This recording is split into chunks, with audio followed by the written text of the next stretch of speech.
We start with the debate over the economy right now. U.S. Congressman Joe Walsh is a Republican from Illinois. Sir, I want you to go through a couple of the details of the bill you're voting on this evening. I read through the text today.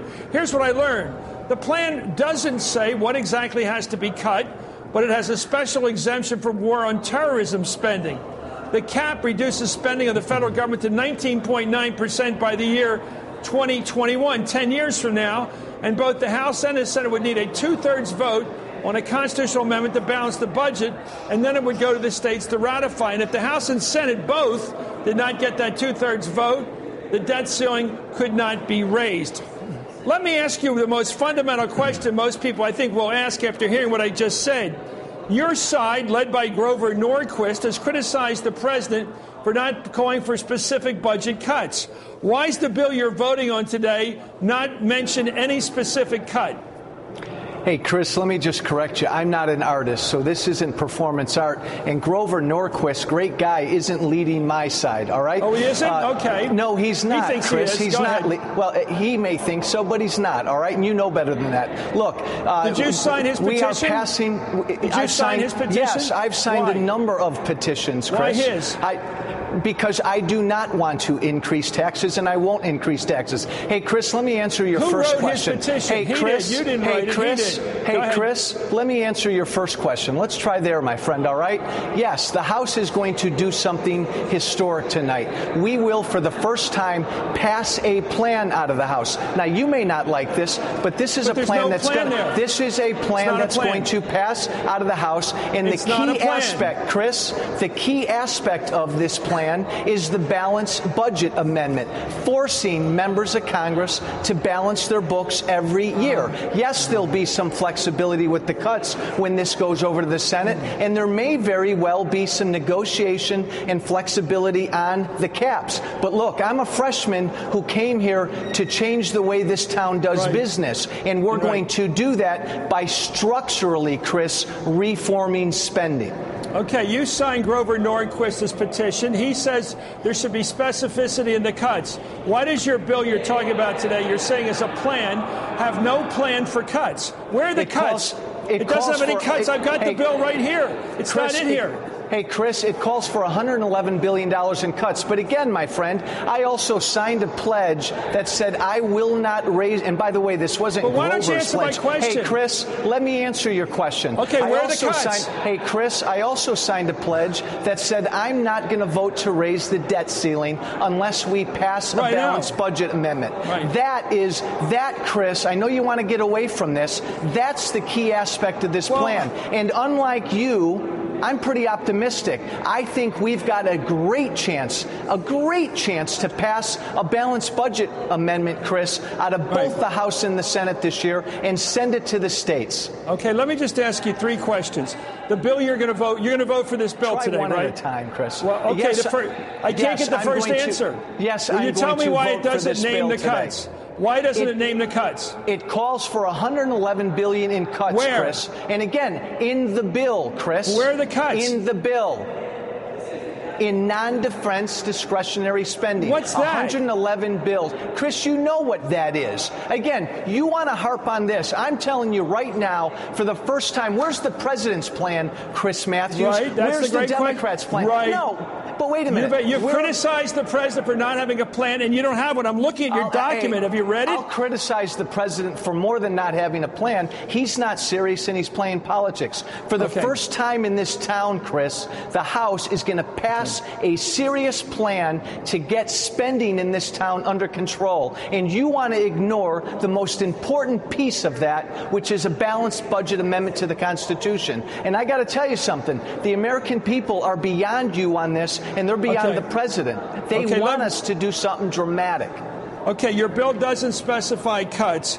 It calls in 10 years for a reduction in government spending to 19.9% of the economy. Are you happy with that number that would reduce it to basically $3 trillion from 3.75? It really doesn't change it much, that. But my point to you is, do you really think you're going to get two-thirds vote in the House for a balanced budget amendment? Two-thirds vote.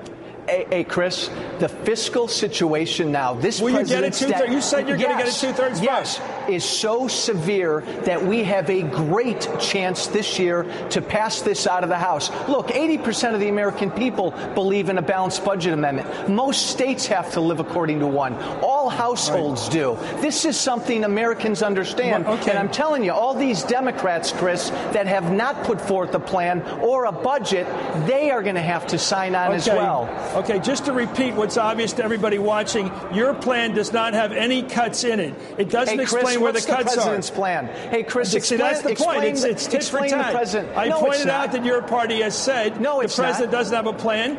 Your plan doesn't have any cuts in it. Hey, would you Chris, explain that to me? Your president, who sends a tingle up He's your our leg, president, first of all. Your president has not been serious in 6 months. Why do you ignore that, Chris? Why do you ignore that? I think it's our president. He is our president. And most of all, tingle's your word. So let's go on. He doesn't send a thrill up my leg, Chris, all right? And he has not been serious about this debt crisis. And why don't you jump on that? Okay, let me ask you about the word lying. You've accused our president, you've said it's my president, I've accused him of lying. Do you like the word lying? When he speaks a mistruth, Chris, and he's not truthful, he's lying. And when he says on August 3rd that the lights in the country are going to turn out and he doesn't know if he can guarantee Social Security checks, he's lying because that's not the case. And he, Chris, has the discretion to make those payments. Well, let me just ask you this. If we hold up this process so that you can have your balanced budget amendment today and you can go through all these measures which are not going to pass the Senate and waste a lot of time on this, 2/3 of the Senate's going to vote for a balanced budget amendment. 2/3. Chris, we have a historic chance to get this done. And don't talk about wasting time with me. What has this president done for 6 months? Let me ask you, Come on, August 2nd, let me ask you this.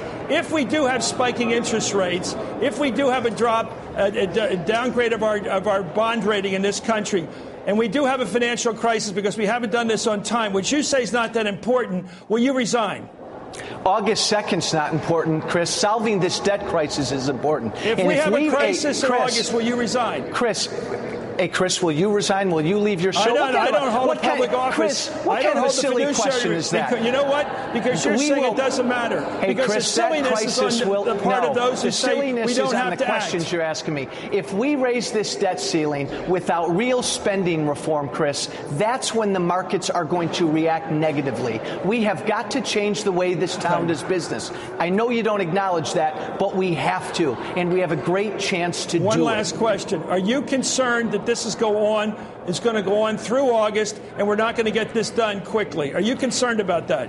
Chris, my biggest concern is that every single day we're placing trillions of dollars of debt on the backs of your kids and my kids. We have to stop that, Chris. Come on. What's the size of the U.S. economy right now, sir? $3.7 trillion this year. What is the size of the U.S. economy? Why, hey, Chris, let me ask you a question. I'm just asking, what's the size of the U.S. economy? Why are you asking a question like that? Why? Because I thought you might know the answer. Why? Let me ask you this. What's the president's plan?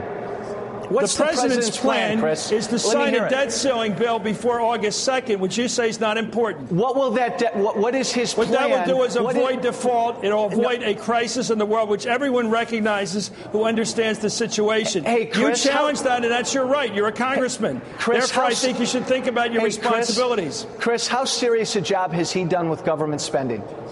Sir, this isn't it. I want to see both sides look at government spending. He has proposed.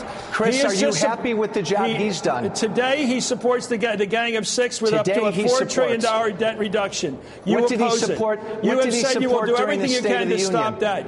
You, sir, did he support his own commission, Chris? Chris, did he support his own debt commission? Did you?